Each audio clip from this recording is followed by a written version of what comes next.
புதுசுல வந்தது. இப்படி எல்லாம் இழுத்தா பிஞ்சிரும். மெதுவா மூடணும். புரிஞ்சுதா? உனக்கு வச்சுக்கோ. சரி. அப்புறம் பாத்தியா, ஆக்ஸோ பனியன். என் ஃப்ரெண்டு கணேசன் திருப்பூர்ல ஃபேக்டரி வச்சிருக்கான். மாப்பிள்ளைக்குன்னு வாங்கிட்டு வந்தேன்.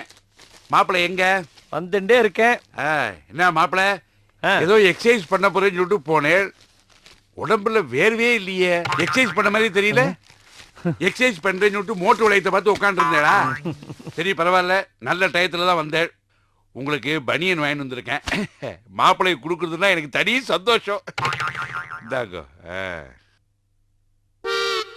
என்ன அப்படி பாக்குற? சின்னதா இருக்கேன்னு பாக்குறாரு. இந்த பனியனை பத்தி உங்களுக்கு தெரியாது. இன்டர்லாக் பனியன் போட்டேன்னு வச்சுக்கோங்க, எக்ஸ்பேண்ட் ஆயிரும். ஒரு 4-5 தடவை போட்டு கழட்டினா இந்த ஜடாயுக்கு ரெக்க முளைச்ச மாதிரி அப்படியே நிற்கும். போட்டுக்குங்க. இருங்க, இந்த துண்டு வேற. முதல்ல கையை விடுங்க. இருங்க, தலையில கொண்டு கையை விடுறேன். வர வர வர வர அந்த கை அங்க இருங்க. பின்பக்கமானு பார்த்தேன். மாத்தி போட்டு கூடாது இல்லையா? இருங்க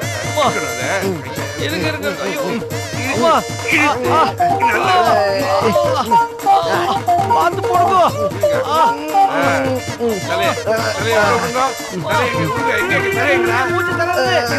மூச்செல்லாம் திணறாது. ஐயோ மூக்கு மூக்கு மூக்கு. ஏண்டா ஒரு மூக்கு? நான் என்னமா இழுத்தேன்? நீங்க தானே இருக்கிறேன். இது வரேன். வீசியை பிடிச்சி இருக்கிறேன். மாமா, பனியனை விட்டுட்டு மீது எல்லாத்தையும் இருக்கிறேன் நீங்க. வந்தாச்சுடா, வந்துட்டு இருக்கு. தலை வருது. வந்தாச்சு. எப்படி பனியன்? மெதுவா பிரமாதமா இருக்கு. ரொம்ப இழுக்காதே, கிழிஞ்சிட போறது.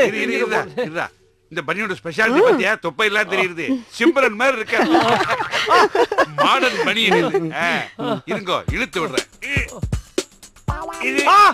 இழுக்காதீங்கோ இழுக்காதீங்கோ, கிழிஞ்சிட போறது. பரவாயில்ல, காத்தோட்டமா இருக்கும். நீ அந்த பக்கம் இழுடா. அப்படித்தான்.